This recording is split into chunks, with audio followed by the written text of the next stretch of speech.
moi je veux des guerriers.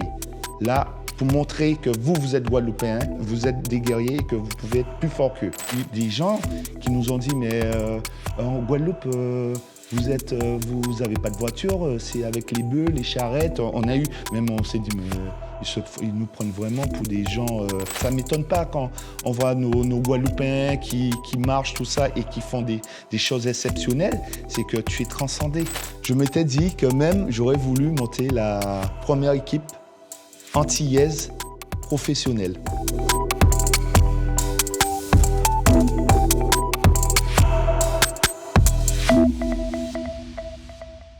Salut à tous et bienvenue dans les belles rencontres de Cédric Centime. L'homme avec qui nous allons discuter dans quelques instants a pédalé là où très peu de Guadeloupéens sont allés, au niveau du cyclisme professionnel. Ils sont 3 à l'avoir fait. Yohan Djen, Kevin Reza et Ronnie Marcias, 3 coureurs qui sont entrés dans l'histoire à tout jamais, dans la légende. Et l'un d'entre eux, donc, Ronnie Marcias, a accepté de nous répondre ce matin. Bonjour Ronnie Marcias. Bonjour Cédric. Comment se porte aujourd'hui Ronnie Marcias? Je me porte bien. Là, je suis retourné au pays, on va dire, retour aux sources. Ça va faire 1 an et demi. Ouais. Après, j'avais toujours envie de retourner chez moi parce que c'est ici que je suis né. C'est ici que j'ai commencé aussi le vélo. Ouais. Et après, c'est fait il y a 1 an et demi. Et là, je m'épanouis avec ce que je fais au niveau de mon travail, de mon nouveau job, on va dire. Ouais. Et là, je travaille beaucoup parce que j'ai pas beaucoup de temps pour moi, mais ça me plaît. Et comme je suis quelqu'un qui aime persévérer, travailler et aller toujours plus, et pour moi, c'est quelque chose de très important. Alors, avant de parler du présent, il faut quand même qu'on raconte, j'ai envie de dire, avec le temps qu'on a, l'histoire Ronnie Marcias. Vous êtes quand même 2 à partir avec Yohan Djen. Comment ça se passe? Comment, au début, parce qu'on a eu des champions en Guadeloupe, mais j'ai envie de dire, au niveau pro, voilà, qui sont partis de la Guadeloupe, il y en a 2, Yohan Djen, Ronnie Marcias. Comment ça s'est passé? Il y a Jean-René Bernodeau qui vous repère, et vous arrivez là-bas. Quand vous arrivez, les premiers sentiments, c'est quoi? Alors, les premiers sentiments, c'était vraiment pour moi quelque chose, on va dire, comme si c'était un rêve qui se réalisait. Parce que quand je courais avec Yohan, on était déjà en minime, parce que Yohan, on était adversaires. Et ensuite, on est parti au Crêpes Antilles-Guyane, déjà. On rentrait chez nous que le week-end. On a fait 4 ans, on a commencé, Yohan, c'était minime 2e année, moi, cadet 1re année. Alors du coup, on était au Crêpes avec monsieur Bruno Martinoia, qui était le CTM à l'époque. Et du coup, Yohan, on dormait dans la même chambre, on allait à l'école, on était au Lamentin, au lycée du Lamentin, et collège, lycée. Et du coup, il y a eu une simplicité qui s'est créée entre nous, parce qu'on est des frères actuellement. Et même si on était adversaires le week-end, mais on s'entraînait la semaine ensemble. Et le week-end, on était adversaires. Et c'était vraiment, franchement, à l'époque, je me rappelle, nos pères qui étaient à fond, qui étaient vraiment à fond dans le vélo, eux aussi, ils étaient entre guillemets adversaires aussi. C'était le jeu. Et après, je me rappelle, au bout d'1 an, Yohan m'invite chez lui à Campèche. Je dors à Campèche chez ses parents. Yohan aussi dort chez moi à Dolé. Alors du coup, surtout, on est à l'opposé de l'île. Alors l'histoire, elle est vraiment belle parce que moi, même si je m'entraînais, le Crêpes, c'est aux Abîmes. On s'entraînait beaucoup sur la Grande Terre. Et Yohan, même, des fois, on se taquinait sur la Grande Terre et la Basse Terre. Alors du coup, c'est pour nous, il y a eu un lien qui s'est relié entre nous deux. Et après, on a commencé à faire les championnats de France. À partir de cadet, M. Martinoia, il a tout mis en œuvre pour qu'on puisse faire les championnats. On a été en équipe de France, en junior, Ouais. où on a été déjà... c'était en Vendée, on ne connaissait pas encore. Vous étiez déjà en France, là, quand vous étiez... Non, on n'était pas encore en France. Vous étiez en Guadeloupe et en équipe de France. En équipe de France. On a Ok. fait une sélection équipe de France. Ok. Et du coup, parce que avant tout, avec les championnats de France, on avait fait aussi les championnats de France sur piste, ailleurs. Ok. Et il y a une anecdote, parce qu'il n'y a pas beaucoup de personnes qui sont au courant de ça. On a failli d'être champion de France au championnat sur piste en cadet, Ok. où malheureusement j'ai cassé ma roue arrière et on était en tête de ce classement. Ok. Et malheureusement, comme c'est l'américaine, il faut être deux. Ouais. Alors Johan, lui, il était en train de tourner pendant les autres équipes, les autres comités étaient en train de se relayer. Et alors M. Martinuria, qui était tout seul, c'était notre entraîneur, mais il était aussi mécano, il faisait tout. Alors le temps de trouver, réparer là où tout ça, remettre en place, du coup on termine 4e. Ok. Et alors, ça c'est les jeunes années. Et vous arrivez en France à partir de quand, au juste? En 1998, Ok. où Jean-René Bernaudot, Ouais. il vient au Creps, Antilles-Guyane. Il se présente parce qu'à la base, Jean-René était très proche de M. Chomo-Lamotte. Oui. Et Chomo-Lamotte lui a dit qu'il y a un cycliste qui est jeune, qu'actuellement, il faut que tu t'intéresses. C'est un futur bon, tout ça. Il parlait de Johan Gen. Ok. Et du coup, il vient au Creps pour voir Johan Gen et il tombe sur moi. Et du coup, il dit, ouais, comment tu te prénommes? Je dis, Rony Martias, tout ça. Et là, je regardais des grands yeux parce que j'ai vu que c'était Monsieur Bernaudot. Et du coup, il me demande pour Johan. Et je dis, ouais, attendez, Johan, il est en bas, mais je vais aller le chercher pour vous, il n'y a pas de souci, tout ça. Alors, Johan, il vient. Alors, il est dans notre chambre, il commence à discuter, tout ça, avec Johan. Et en même temps, il me regarde de temps en temps. Et il me dit, bon, Rony, tu cours où ce week-end? Je dis, ben là, je vais courir s'il y avait une course à Vieux-Habitants. Alors, ils discutent. Johan, c'était fait qu'il partait en France. Et il lui avait dit que ce serait dur, tout ça, que moi, c'était un rêve. Je dis, il a beaucoup de chance, mais pour moi, c'est magnifique. Pour lui, c'est bien. Et en même temps, je dis, j'aurais bien aimé, mais je ne lui ai pas dit. Dans ma tête, je le pensais dans ma tête. Et il vient me voir le week-end. Et du coup, je le vois au bord de la route, tout ça. Et alors, quand je le vois, j'attaque, parce qu'il était dans une montée. Et j'ai dit, s'il vient me voir, peut-être j'ai une chance de partir aussi. Et je gagne cette course. Ok. Il me rappelle le lendemain, il dit, Rony, on se donne rendez-vous. À l'époque, il y avait un petit restaurant au Rézé, à l'ancien aéroport. Ouais. Alors, on se donne avec mon père. Il nous donne rendez-vous et là, il dit, Rony, je suppose tu sais pourquoi que j'ai été convié. Je dis, oui, je suppose, peut-être j'ai une chance de partir avec Johan. Il me dit, écoute, oui, je vais te prendre aussi. Comme ça, vous serez deux. Ouais. J'ai vu que aussi tu as des capacités et que tu fais partie de l'aventure. Et par contre, il nous a dit, vous allez galérer. Ça ne va pas être facile parce qu'il y a le froid. Mais moi, c'était un pari pour lui. Parce que Jean-René, il est amoureux de la Guadeloupe. Ouais. Et du coup, Jean-René, c'était pendant l'année. Moi, je suis parti un peu avant pour aller faire les championnats de France en Normandie. On était junior. Okay. Et là, après, l'aventure, on est au sport-études. Et comment ça se passe quand vous arrivez là, le froid? La famille n'est pas là, on pleure, comment ça se passe? Comment on fait pour tenir? En Guadeloupe, il y a plein de gens qui regardent les courses, quasiment en France, il n'y a personne qui a fait fret. Comment on fait? Alors, c'était très dur, mais comme on était deux, du coup, c'était une force. Surtout, on s'entendait, on était des frères.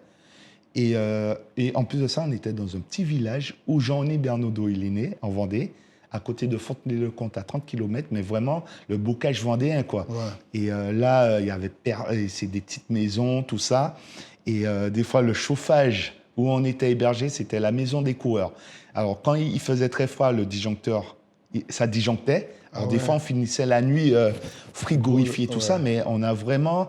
mais Johan et moi, on s'est accrochés parce qu'on s'est dit, on est venu pour quelque chose. On n'est pas venu pour, pour repartir dans 2-3 mois.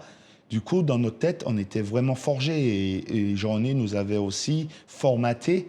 Et je me rappelle, on fait notre saison. Pendant la saison, il y a une course, on était devant tous les deux, c'était aux plages vendéennes. Et Journée nous dit, les Guadeloupéens, vous descendez. Et il nous a appelés dans une échappée. Ouais. Et il nous dit, là, vous me retirez ces manchettes. Vous me retirez les manchettes. Il faisait à peu près 2-3 degrés, mais là, il restait peut-être 15 km de course de l'arrivée. Et il nous a dit de retirer les manchettes. Moi, je veux des guerriers. Là, pour montrer que vous êtes Guadeloupéens et que vous êtes des guerriers et que vous pouvez être plus fort qu'eux.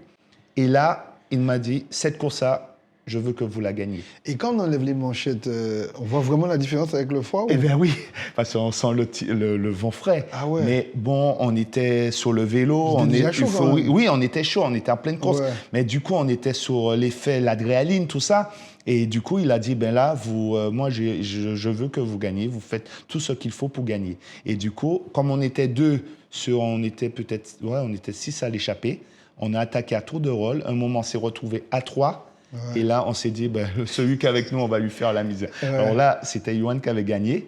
Du coup, on l'attaquait à tour de rôle et à un moment, il est parti. L'autre coureur, l'adversaire, ne pouvait pas suivre toutes les attaques. Il gagne et du coup, moi, je fais 3. Et l'entraînement que vous faisiez, c'était quoi, par exemple, votre emploi de temps?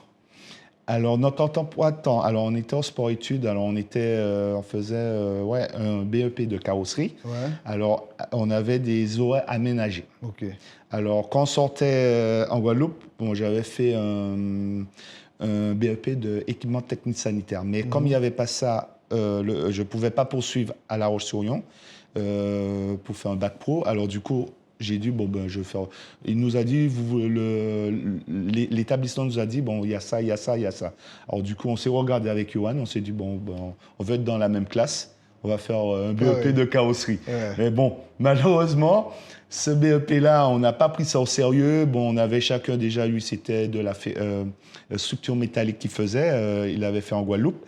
Et on était formaté pour faire du vélo. Ouais. C'est pas un exemple pour les jeunes. Et du coup, alors, des fois, ça faisait même... on allait s'entraîner, on loupait quelques heures de cours parce qu'on voulait tellement réussir. Et quand il faisait froid, des fois, on avait les mains gelées, frigorifiées, même les pieds. Mais du coup, on était tellement motivés pour réussir. On a eu des moments de blues aussi, attention. Ouais.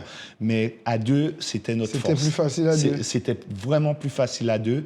Et c'est ce qui nous a aidés pour réussir. Et Ronnie, est-ce que seul, même avec le mental, tu penses que Johan ou toi seul, vous aurez réussi? Je pense que ça aurait été plus dur. Compliqué, parce que je ne vous cache pas, des fois aussi, même avec certains coéquipiers, certaines personnes autour de nous en métropole, parce qu'à l'époque, c'était pas comme... on n'avait pas encore Internet. C'était les années 98, le téléphone venait juste de sortir. Alors nous, on allait appeler nos parents dans les cabines téléphoniques. Alors il faisait froid, hop, on allait mettre la carte unité qu'on avait achetée. Et on était dans la cabine, maman, papa, ça va? Oui, ça va. Il fait froid, je reste pas trop longtemps au téléphone. Je rentre parce que la cabine était à 800 mètres du logement. Alors c'est vrai qu'on était, il fallait vraiment se fortifier. Et je pense que ça aurait été plus compliqué parce qu'il y a des moments où je me rappelle des fois, on allait faire nos courses parce qu'on était autonome. En Guadeloupe, vous savez, les mamans font tout pour nous. Là, on se retrouve à tout faire. Ouais. Faire notre linge, notre repassage. Et dans le club, on est livré à soi-même? On était livré à soi, oui, parce que c'était la maison des coureurs. À l'époque, il avait le Vendée-U, mais l'équipe pro s'est créée l'année d'après. Non, 2 ans après, en 2000. avec l'équipe Bonjour. Ouais. Alors du coup, nous, on a vraiment... après, on comptait aussi sur Thomas Vauclair, parce que Thomas Vauclair était au Vendée-U. Ouais. Lui, il avait déjà son appartement à La Roche-sur-Yon. Je ne vous cache pas, de temps en temps, Thomas nous avait dit, ouais, venez à la maison. Alors, même si c'était un studio, on dormait sur le canapé tous les deux, mais on était quand même... on a eu des bonnes personnes avec nous, qui nous a aidés. Parce que... Thomas, il a 2 ans de plus que moi, et 3 ans de plus sur Yohan, mais tout ça, ça nous a quand même bien aidé, quoi. On a eu aussi des Antillais aussi de métropole.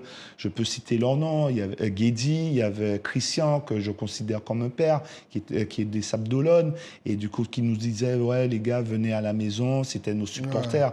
Ouais. Et on a eu 2-3 supporters aussi de Paris, des Guadeloupéens. Alors du coup, quand il y avait des courses, ils venaient nous voir. Alors heureusement, on avait une partie de la Guadeloupe, quand on les voyait, c'était chaleureux. C'était quand même pour nous, heureusement, on a eu ça aussi, parce que pour moi, sincèrement, actuellement, avec les réseaux, avec Internet, tout ça, c'est plus facile de partir en métropole. Mais avant, c'était quand même très dur. Ouais. Et il y avait, même si on nous voit un peu clair de peau, mais faut savoir, dans les petits villages, on est noir. Ils disent, mais, et même, on a eu des gens qui nous ont dit, mais en Guadeloupe, vous avez pas de voiture, c'est avec les bœufs, les charrettes. On a eu, même on s'est dit, mais ils nous prennent vraiment pour des gens, parce que maintenant on fait de la publicité sur les îles de Guadeloupe, tout ça. Mais avant il n'y avait pas ça. Peut-être une fois comme ça, France 2, TF1 allait montrer une image sur la Guadeloupe où ils parlaient un peu, mais les gens étaient dans l'ignorant. Il n'y avait pas beau à l'époque. Et c'est vrai que même on a eu aussi, je ne cache pas, il y a eu un peu de racisme aussi. Voilà, quand on allait à l'époque, c'était les vigiles des supermarchés, ils étaient blancs. Et quand ils voyaient 2 Noirs dans un supermarché, eh ben nous, il dit, mais attends, pourquoi il nous suit? Alors, on voulait l'esquiver pour lui dire, mais attends, il se prend pour qui? Parce qu'on est... Alors, oui, on a vécu pas mal de choses. Et le racisme, j'imagine que... Alors, avant de parler de ça, comment ça se passe? Comment ça se passe le jour où vous apprenez que vous allez signer pro? Alors, je suis le premier à passer pro par rapport à Yohan. Alors, comme j'ai 1 an de plus, du coup, l'année du Vendée-U, l'année où je passe pro, je le sais juste avant de venir autour de la Guadeloupe. Ok. Je me rappelle, voilà, où je gagne le prologue après Tapit. Et là, Jean-René me dit, bon, Oni, tu vas passer pro l'année prochaine. Là, tu nous as donné les garanties. Les directeurs sportifs, ils m'ont dit, ben, là, c'est bon. Parce que Jean-René, il ne va pas sur toutes les courses. Il a ses directeurs sportifs, entraîneurs, qui supervisent tout ça. Alors, moi, super content. Et c'était le championnat France Élite où je me fais reprendre 1 kilomètre de l'arrivée au championnat de France Élite. Et du coup, malheureusement, je fais 10e parce que ça finissait dans une grosse cote. Mais du coup, ben, il m'a pas manqué grand-chose pour gagner. Ça se joue pas grand-chose. Après, j'ai gagné 3 belles courses. J'ai gagné aussi le Grand Prix Ploué, amateur. Et tout ça, ça a joué sur la balance. Et quand je pars en Guadeloupe, Jean-René me dit, par contre, tu dis rien à personne. Et on l'annonce le jour du prologue. Alors, je peux vous assurer, le jour du prologue, j'étais l'homme le plus heureux du monde. Et là, dans ma tête, j'étais tellement transcendé et ben que quand j'ai fait mon prologue, j'ai senti, j'avais une force. J'ai jamais senti autant de force, quoi. Et là, je gagne le prologue et j'ai gardé le record, je pense, pendant 10 ans. Bon, malheureusement, ils ont changé le parcours. C'est ça. Et là, je suis parti sur ce Tour de la Guadeloupe où c'était la première fois que je courais avec Pena Pena. Il y avait Daniel Bernal, où je termine 5e au général. Mais du coup, je finis pas très loin en plus. Et là, j'étais vraiment j'étais euphorique parce que je sais que le Tour de la Guadeloupe, c'était que du bonus. C'est ça, Et courir devant le peuple guadeloupéen, mon peuple, parce que j'étais transcendé. Et pour moi, c'est vraiment le meilleur souvenir, même si ma carrière, j'ai des belles courses, hein, j'ai gagné des courses chez les pros, mais courir devant son peuple, et ça ne m'étonne pas quand on voit nos Guadeloupéens qui marchent, tout ça, et qui font des choses exceptionnelles, c'est que tu es transcendé. Et on va revenir là-dessus aussi, parce qu'on va revenir tout à l'heure aussi. Justement, c'est quoi la différence, Ronnie, entre le monde amateur et le monde pro? Tu passes pro, est-ce que tout de suite tu te dis, comme quand par exemple on change de classe, tu te dis waouh, c'est pas pareil? C'est quoi la différence que tu as vue tout de suite quand tu es passé pro? Alors, quand je suis passé pro, le truc c'est que au début, j'étais merveillé parce que je courais avec des grands champions. J'ai couru avec Lance Armstrong sur une Tour de Murcie, tout ça. Mais j'étais un peu dans une bulle, entre guillemets. C'est-à-dire que par rapport aux amateurs, bon, même si on avait notre vélo, on avait quand même un pactage, mais là, tout était amplifié. Là, on te sort la valise, une valise remplie de vêtements, t'as 2 vélos, t'as un vélo de chrono, les contrats, les lunettes, on te dit, bon, écoute, il y a telle marque que tu appelles, négocie tes lunettes, les chaussures, t'en as 6 ou 7 paires, c'est comme si c'était Papa Noël, quoi, je veux dire, la Noël, parce que surtout, le premier stage, c'est au mois de décembre, tu vois les sponsors arriver, les sponsors, parce qu'on avait le sponsor de l'équipe, mais tout ce qui est équipementier, les lunettes et les chaussures, ça, c'est toi qui gérais. Et alors, du coup, tu vois le commercial qui te sort les différentes chaussures qu'il a, tu choisis, tu comptes même pas, quoi. Et il te donne son numéro. Si tu as une chute, tout ça, n'hésite pas, tu m'appelles, on t'envoie une autre paire de chaussures chez toi. Et franchement, tu es comme un gamin, quoi. Mais par contre, après, ce qu'il faut faire attention, faut pas dormir sur ses lauriers parce que c'est des sélections. Quand chaque course, il y a des courses, pour faire ta place, ils regardent le DS t'appelle, il te dit, bon, écoute, l'entraînement, ça a été. Bon, à l'époque, on n'avait pas encore les serveurs pour mettre les watts, tout ça. C'était toujours encore aux fréquences. Donc, vous vous entraînez seul quasiment? Oui, on s'entraînait toujours seul. C'est-à-dire que Johan et moi, après, nous sommes partis sur la région nantaise. Mais du coup, on est restés toujours ensemble. Lui, il est venu, après, il a fait sa vie. Moi, j'ai fait ma vie aussi. Mais on était toujours, ensemble, nos maisons, à côté de l'un de l'autre. Et du coup, pour être ensemble. Et c'est ce qui est compliqué parce que des fois, on n'a pas de nouvelles forcément des directeurs sportifs. C'est à nous oui, c'est pas comme dans le foot. Hein. C'est pour ça, franchement, le vélo. Donc, c'est tout seul, tu te gères tout seul? Oui, tu te gères. Alors, on t'envoie ton programme d'entraînement par mail. Et toi, tu as ton programme d'entraînement. Et après, ils verront dans la course si tu suis Voilà. Même, je sais, il fallait que je gère. On a rencontré quelqu'un qui nous a permis de faire du scooter, du derrière scooter pour. On appelle ça. À l'époque, on disait, on fait des scooters pour trapper vitesse, pour prendre vitesse. Mais du coup, si tu veux, tout ça, c'était à nous de gérer tout ça. Parce que maintenant, le monde professionnel, maintenant, il y a encore ça. Là, le réglage de vélo aussi, à l'époque, c'était à nous de gérer. Mais attends, Ronnie, sans t'en couper. C'est toujours pareil, là, maintenant, au niveau des clubs qu'on voit à la télé, tout ça. Non. Maintenant, c'est différent. C'est encore modernisé. Maintenant, mais ils s'entraînent tout seuls, toujours? Oui, ils s'entraînent toujours. Alors, tu as des stages. Tu as des stages qui font en groupe, mais quand tu es chez toi, tu t'entraînes tout seul. Si tu as 2 coéquipiers ou bien des amis qui habitent à côté de chez toi, voilà, mais sinon, tu t'entraînes tout seul. Toujours tout seul. Et je peux dire, au fil des années, il faut garder la motivation. Il faut garder la motivation parce qu'il y a des fois, je peux vous dire... j'ai dit, là, il fait froid, il fait 0 degré. Bon, je préfère faire de l'entraîneur, je ne vais pas aller dans le froid parce que tu deviens plus douillet, parce que quand tu es jeune, tu as l'agnac. Alors, tu épuises beaucoup d'énergie.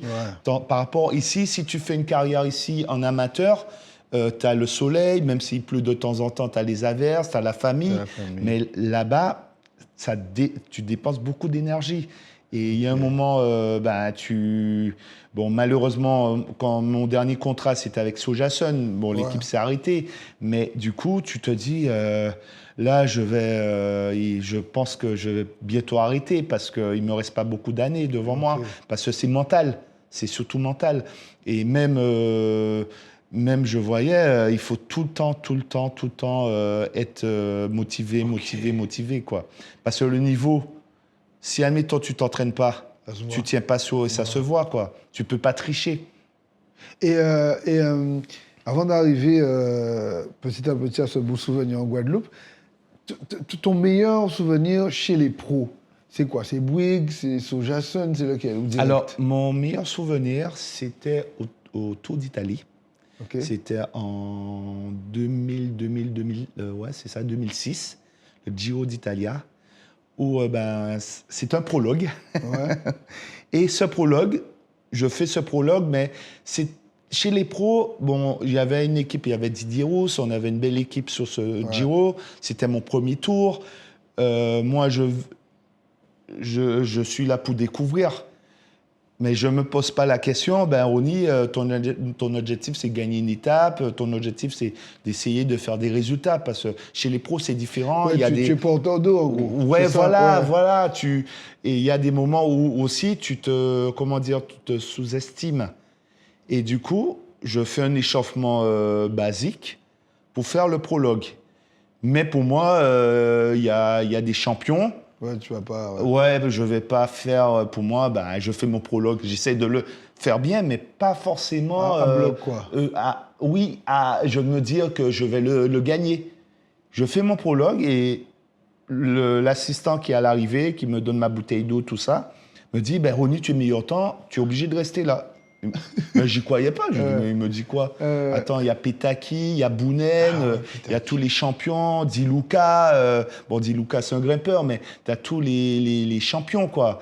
Et alors j'attends pendant 2 heures là, mais personne va battre mon record, va battre le temps. Et c'est les derniers qui passent. Les gros qui passent. En plus de ça, le vent commence à baisser.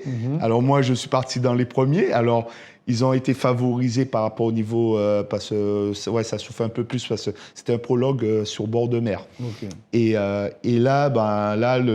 il y a un qui me bat, un autre qui bat, et je termine 7 ou 8e du prologue du Tour d'Italie. Donc meilleur de ton équipe? Meilleur de mon équipe. Alors du coup, les gars, ils étaient super contents pour moi. Félicitations, tout ça. Même, j'ai eu l'équipe qui est venue m'interviewer, la Gazzetta des Sports aussi qui est venue. J'ai même été en affiche sur la Gazzetta, le premier antillais pro guadeloupéen qui fait 7 ou 8e du prologue. Et du coup, là, je dis... Mais c'est vrai ce que tu dis, quand même. Tu es le premier à avoir été pro. Hein. Oui, Outre-mer. Outre-mer, tu es le premier à avoir été pro. Voilà. Tu es le tout premier, effectivement.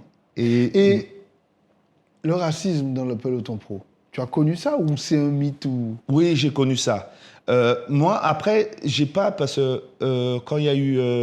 Kevin aussi il a connu ça, Johan aussi a connu ça, mais moi, où c'était très chaud pour moi, pas très chaud, c'était autour du Qatar.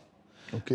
Autour du Qatar, il y avait l'équipe Quick-Step qui dominait les bordures, les sprints, tout ça. Et j'étais, c'est pareil, j'étais 6e au général.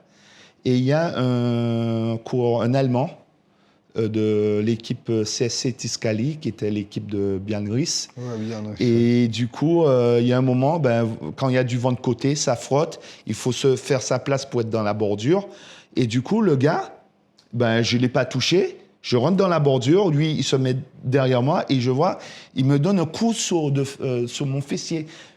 Et je dis, mais ça roule tellement à bloc, alors du coup. Et après, il me dit en anglais, sale black. J'ai dit, qu'est-ce qu'il me dit? Mais j'ai dit, ne te déconcentre pas, Ronnie, parce que là, je suis classé au général, je ne vais pas lui demander des explications. Et je voyais, et après, il y a un moment même, il a failli me faire tomber. Je dis, mais il cherche quoi? Et j'ai dit, on va régler ça à l'arrivée. Alors, du coup, la course se fait. Je dois faire 4e ou 5e de cette étape. Et là, je viens le voir, je dis, c'est quoi ton problème, tout ça. Et là, il commence encore à m'insulter et me traiter de sale black.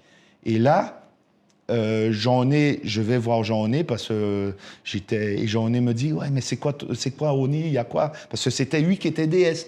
Et je dis, ouais, il m'a insulté, il t'a quoi? Du coup, Jean-René, il a appelé Bianris. Du coup, il lui a dit, ton coureur là, c'est la dernière fois, sinon on porte plainte sur lui. Moi, j'ai pris les 2 Guadeloupéens. Moi, c'est mes coureurs, on ne les insulte pas. Et surtout, surtout Jean-René, il adore la Guadeloupe. Il a envoyé du matériel pour les Rwandais, pour les Gabonais. Jean-René, c'est un homme de cœur et il n'aime pas qu'on insulte surtout le racisme. Du coup, le coureur, il m'a dit, Ronnie, tu restes calme, parce qu'on était dans le même hôtel. Et pendant qu'on était en train de manger, il est venu en pleurant pour s'excuser. Il s'est excusé en français. Je te demande pardon. Parce que j'en avait appelé Bianris. Bianris avait dit, s'il ne s'excuse pas, c'est la dernière fois, et s'il dégage de son équipe. Parce que, voilà. Alors du coup, c'est vrai, à l'époque encore, on n'en parlait pas plus que ça. Mais comme on était les premiers Guadeloupéens, les premiers Noirs, parce que maintenant, tu as des Érythréens dans le peloton, tu as Binyam, l'Érythréen qui a gagné des étapes au Tour de France, qui est aussi quelqu'un qu'on se connaît. Mais ça, c'est un peu grâce à vous aussi. Oui, voilà. Et du coup, l'histoire, même je vois, quand on va en Belgique, on est reconnu, au Gabon, au Rwanda, tout ça, les Africains, ils connaissent l'histoire du vélo. Et j'ai eu les Gabonais où j'ai des fans, et Yohan aussi, parce qu'on a gagné le Tour du Gabon. Il y a des Gabonais qui connaissent notre carrière. Même encore, j'ai un ami gabonais qui m'envoie tout le temps des messages. Comment vas-tu? Tout ça. On a créé nos supporters aussi là-bas, parce qu'ils ont dit, vous avez ouvert une porte pour les Noirs. Quoi. Alors, par rapport à ça, tu reviens en Guadeloupe. Est-ce que quand tu vois les efforts que tu as fait énormément d'efforts dans le froid, sans public, quand tu vois la ferveur qu'il y a, quand tu reviens en Guadeloupe, est-ce que tu te dis, je rate quelque chose, ou est-ce que tu te dis, mais je suis quand même pro? Qu'est-ce qui domine?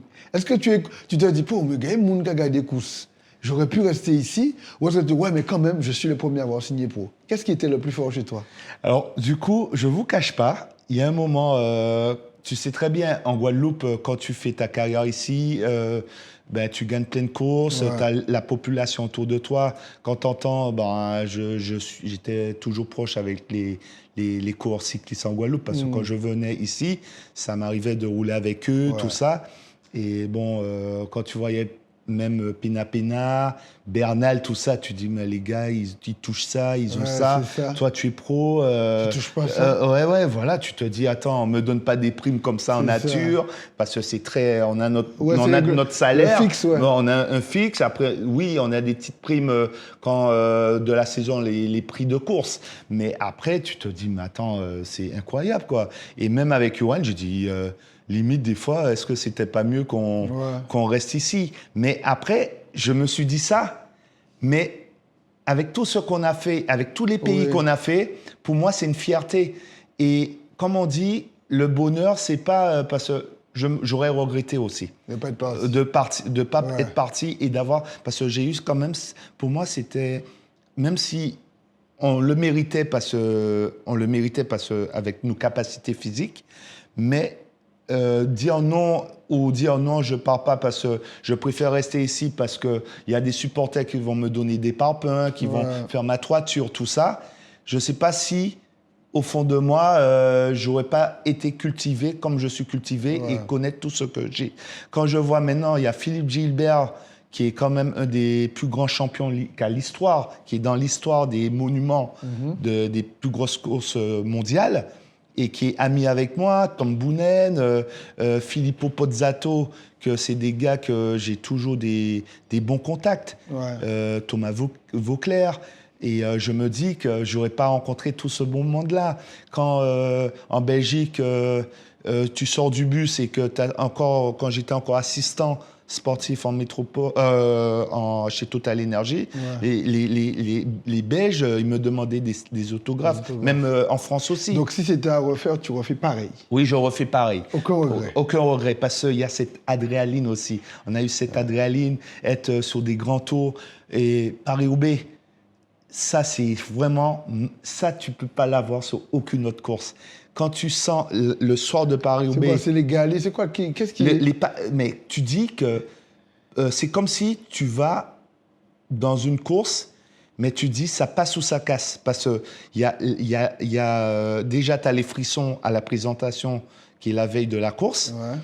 Et tu te dis, tu cours avec les meilleurs coureurs du monde. Et tu as les frissons. En même temps, tu as aussi la peur. Parce que tu te dis, ouais, il y a la chute. Ouais. Tu peux avoir... voilà. Et il ne faut pas oublier quand même, j'ai terminé 23e ou 24e de Paris-Roubaix. Ouais. Où j'ai terminé, j'étais dans le groupe de Philippe Gilbert, tous ces coureurs-là. Après, quelques années après, ils gagnent Paris-Roubaix. Et du coup, c'est des courses qui sont magiques. Tour des Flandres, avec le ferveur du public, tout ça. Et pour moi, il n'y a pas meilleur que... C'est le cyclisme mondial. C'est ça le vélo. C'est le haut niveau. C'est le haut niveau. De ne pas connaître ça, franchement... Et alors, Ronny, qu'est-ce qui fait que... Ça s'est joué à quoi que tu n'aies pas fait de Tour de France? T'as pas eu un regret par rapport à ça? Oui. Au fond de moi, j'ai eu un regret. Maintenant, avec le temps, c'est passé. Mais si tu as fait le Giro, pourquoi tu n'as pas fait le Tour de France? Alors, le truc, c'est que quand chaque fois... le problème, dans ma préparation, j'étais un coureur de début de saison. OK. Et ce qui se passait, c'est que c'était très rare que j'arrivais en forme. À partir du mois de juin, j'étais déjà cramé. Ah, OK. Et il y a eu 2 fois seulement que j'ai réussi à être bien. Et c'est les 2 fois où je suis premier remplaçant. Avec Bouygues Télécom, avec Jean-René. Alors Jean-René, il va se souvenir. Jean-René m'appelle le lendemain du championnat de France, parce que j'avais fait un super championnat. Anthony Gélin avait fait 3e, j'étais à l'échappée, après j'avais roulé pour les gars. Et Jean-René m'appelle le lendemain, il me dit, le lundi, il me dit, bon Ronny, j'ai une mauvaise et une bonne nouvelle à t'annoncer. Je dis, ouais, bon, même pour moi, le problème, c'est que je ne me mettais jamais en tête le Tour de France. Tu n'étais pas en forme, en fait. Ouais, et du coup, Jean-René me dit, bon, écoute, je commence par la mauvaise ou la bonne? Je dis, je sais pas. Commence par la mauvaise. Bon, tu fais pas le tour. Je m'en doutais, Jean-René, mais il me dit, non, prépare-toi, parce que reste concentré, parce que s'il y a un blessé, c'est toi qui le remplace. Et c'était le départ à Monaco. Bon, après, ça m'a fait encore plus de peine qu'il me le dit, parce que je dis, mais attends, il me dit ça comme ça. Si je savais ça, j'aurais peut-être me préparé différemment. Et là, oui, j'ai passé une mauvaise semaine, surtout le départ du Tour. Mais par rapport à ce que tu dis, le pic de forme, on peut pas être en forme. On a forcément un pic de forme dans l'année, et une fois qu'on l'a, on peut plus être en forme après. Oui, alors on peut avoir 2 pics de forme. OK. Mais comme à l'époque, on n'était pas assez pointueux au niveau... Bon, on avait des entraîneurs, mais on n'avait pas assez de chiffrage. Comme maintenant, il y a le Garmin. On ne faisait pas des stages en altitude. Maintenant, un coureur professionnel, s'il veut avoir vraiment augmenté son pic de forme, il faut qu'il aille en altitude. Alors du coup, on n'avait pas encore ces paramètres-là. Alors ça aussi, ça m'a joué un peu dans ma défaveur, parce que je pense le cyclisme moderne, peut-être j'aurais été mieux préparé. Et aussi, on ne connaissait pas notre poids de forme. Alors du coup, c'est ça. On savait à peu près, mais c'est pas comme maintenant où tu as vraiment les chiffrages, tu as vraiment des nutritionnistes, même si on savait qu'il fallait faire attention à ce qu'on mangeait.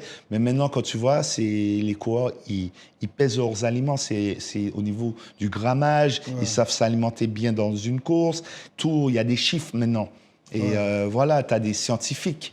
Et maintenant, c'est l'évolution. Voilà, je regrette rien. Mais où j'ai eu beaucoup de peine, ça il faut que je le dise, c'est quand j'étais chez Sojasun, ma dernière année pro, en 2013, où je perds mon père. Accident il était à vélo. Et du coup, je partais au Tour de Turquie. Et là, je reçois un appel dire que ton père, il est aux urgences après Tapit, au CHU, qu'il est dans le coma. Et là, j'étais avec mon directeur sportif Nicolas Guillet. Et du coup, en pleurs, j'ai dit, c'est pas possible. En plus de ça, la veille, il avait essayé de me joindre, je l'avais pas répondu, j'étais voilà. Et du coup, Nicolas dit, écoute, prends un billet, tu pars pas autour de Turquie, tu vas rejoindre ton père. Alors du coup, j'étais à Paris, j'ai dormi à Paris et reparti le lendemain. Au lieu de partir en Turquie, je suis parti en Guadeloupe. Et là, du coup, quelques jours après, mon père décède. Et là, j'avais plus vraiment envie de faire de vélo. J'étais dégoûté un peu du vélo. Et je suis resté 10 jours sans vélo. Et c'était Stéphane Hulot, le manager. Les gars prenaient des nouvelles de moi. Stéphane Hulot me dit, Ronny, prends ton temps. Prends ton temps, c'est normal, tout ça. Et j'ai dit à Stéphane, tu vois, le meilleur hommage que je peux faire pour mon père, parce que j'ai jamais vraiment pensé à moi. Franchement, j'ai jamais pensé à moi. Et je dis, c'est peut-être de faire le Tour de France. Je dis, je suis motivé pour faire le Tour de France. Et du coup, que je veux repartir, je vais prendre un billet et je veux rejoindre l'équipe et que vous pouvez m'aligner sur les courses. Et voilà. Et je lui ai dit ça. Et du coup, motivé. J'avais perdu 5 kilos, mais j'étais vraiment bien. Et arrivé au championnat, surtout en plus, j'avais un rôle de coéquipier. Tour de Luxembourg, on fait deuxième au général avec Jonathan Hiver. J'avais fait un travail colossal. Il y avait un prologue, je devais faire 5/6e du prologue, mais super motivé. Et arrivé au championnat de France, je sais qu'il ne fallait pas que je loupe la bonne. La bonne, ça veut dire la bonne échappée. Mais tellement, j'avais mal dormi, mais je me suis mis trop la pression. Mais j'avais la condition. Et du coup, je loupe l'échappée. Alors, je finis le championnat. Devant, il y a des gars qui ont explosé, mais je fais encore ma course, tout ça.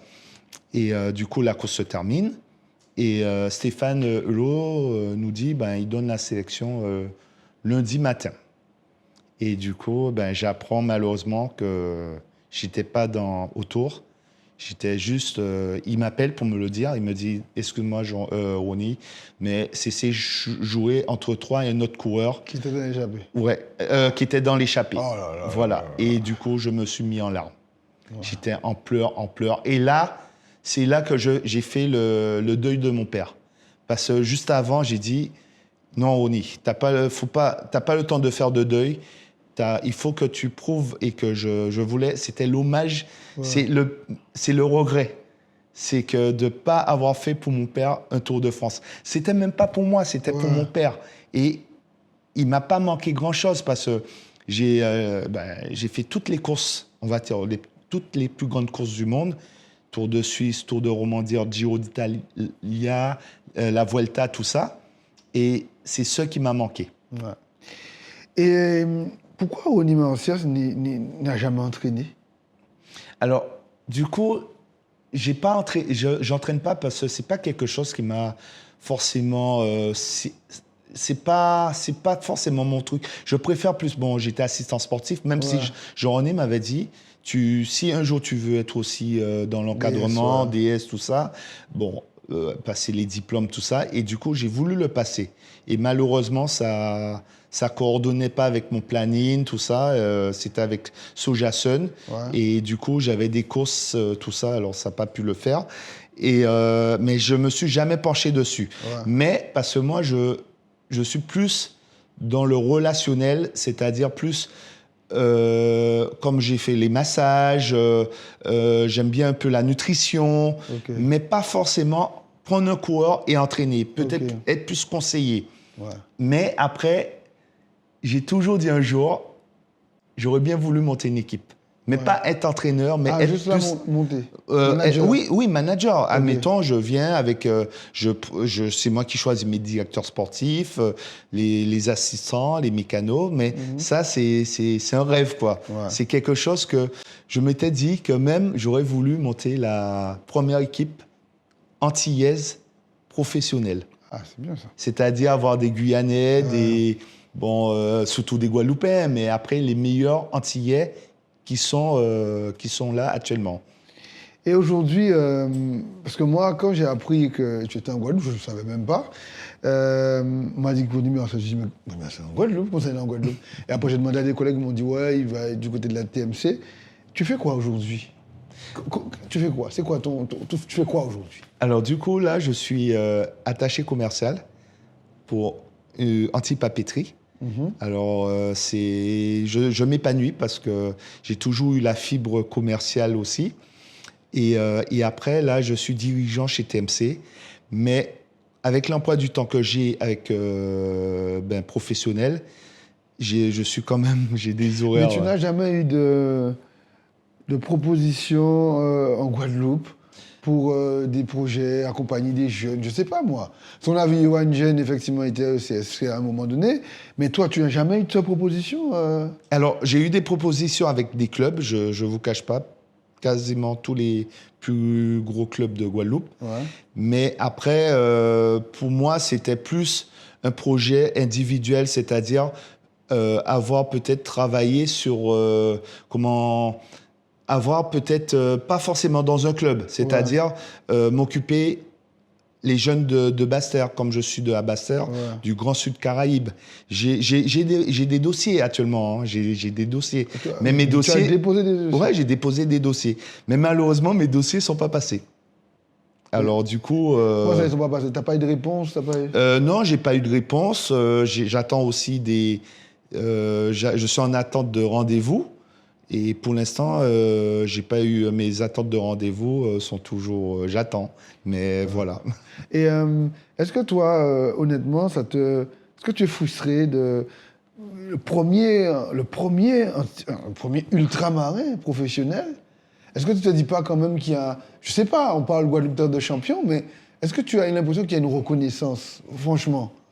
Alors pour moi, c'est ce que je vais vous dire, je suis quand même triste. Parce que je pensais que revenir en Guadeloupe, j'aurais peut-être eu plus de... Le peuple guadeloupéen me soutient. Ouais. Le peuple, ça me fait plaisir. Encore là, avant de venir à l'émission, j'ai un monsieur qui dit « Ronnie, je suis allé le dire bonjour, tout ça. Ouais, félicitations pour ta carrière. » J'ai encore des félicitations de la population guadeloupéenne. Mais après, au niveau plus haut, je suis déçu parce que c'est dommage, on ne m'a pas donné l'opportunité. Et je trouve ça un peu dommage parce que je vois les Nantais, comme j'habitais sur Nantes, tous les coureurs professionnels qui sont sur Nantes, c'est soit ils travaillent à la région ou on les a permis de passer des formations aussi. Je vois un exemple, j'ai un ami, Anthony Ravard, qui est manager de l'équipe Nantes, CIC, Nantes. Et du coup, la ville de Nantes lui a dit, vous allez gérer l'équipe de Nantes. On vous passez vos formations, tout ça. Et voilà. Et du coup, mais ils sont venus à lui et lui-même, parce que lui, à la base, il voulait être pompier. Hein. Ouais. Et moi, je vois, c'est toujours moi qui va. C'est normal. Ouais. Il faut que je propose, que je donne mes envies. Mais je ne vous cache pas, là, j'ai tourné la page. Pour l'instant, j'ai eu aussi un peu un dégoût. J'ai eu un dégoût. Et même, j'en ai, quand je lui avais dit que je partais en Guadeloupe, il m'avait dit, Ronnie, fais attention parce que lui aussi, il adore la Guadeloupe. Il connaît. Et moi, je ne me suis pas assez protégé par rapport à ça. Parce que du coup, j'ai fait confiance à certaines personnes. Et du coup, malheureusement, quand il n'y a rien qui est signé, c'est que des paroles. Je sais que Jean-René m'avait toujours appris, avant de signer un contrat, on se serrait la main. Ça valait mieux qu'une signature de contrat. Et là, je vois qu'il y a certaines personnes qui m'ont promis des choses et qu'ils n'ont pas tenu leur parole et que malheureusement, bon, j'en veux à personne, attention, hein, mais je vais me battre. Je me suis toujours battu, comme je dis au début de l'émission, que ça a été dur pour passer professionnel.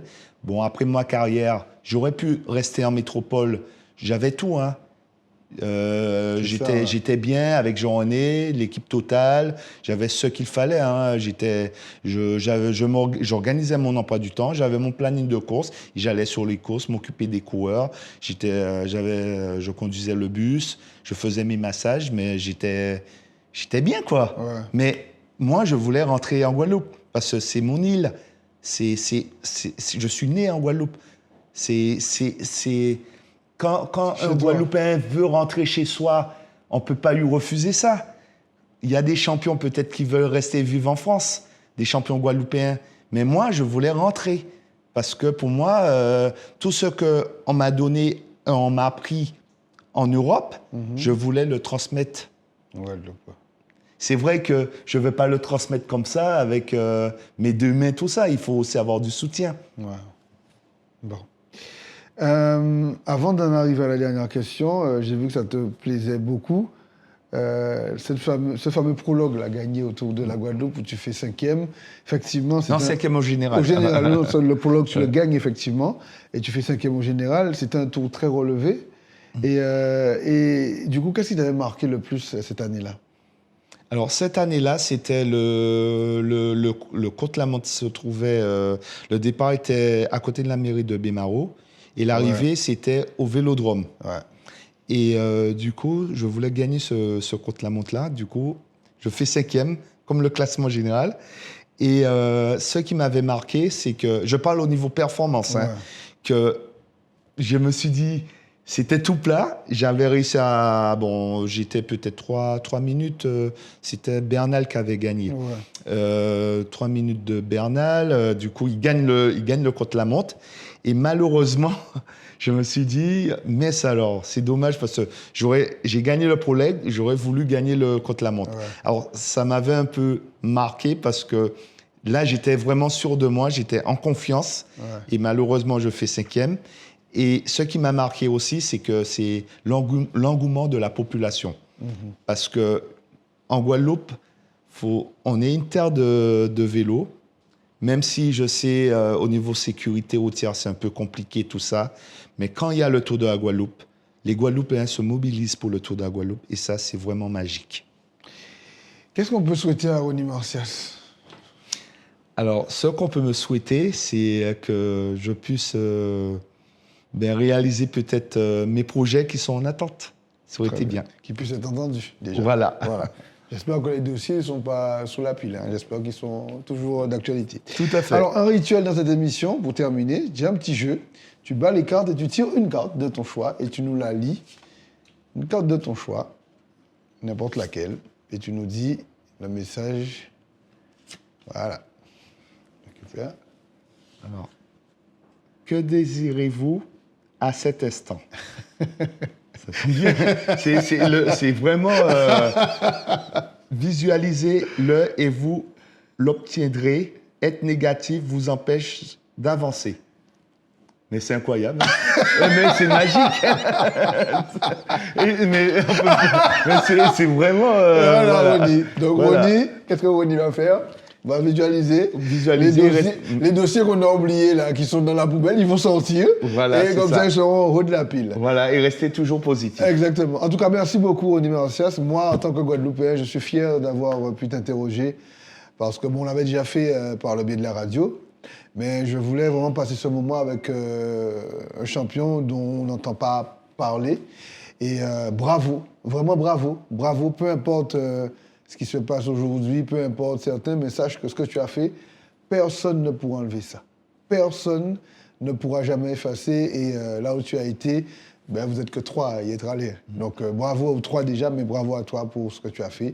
Et grand merci d'avoir accepté mon invitation. La poignée de main de Jean-René Bernodeau. Oui, voilà, c'est ça. Et puis bonne continuation. Et puis on espère très bientôt, j'espère te voir aller accompagner des jeunes, Bastère, comme tu veux. Okay. Merci beaucoup à tout le monde et ça m'a fait vraiment un réel plaisir. Un plaisir partagé.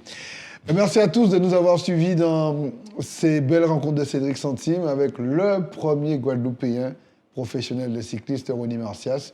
Moi, je vous dis à la semaine prochaine. Vous n'oubliez pas un petit like, un commentaire, ça fait du bien, toujours du bien. Merci à tous, à très bientôt.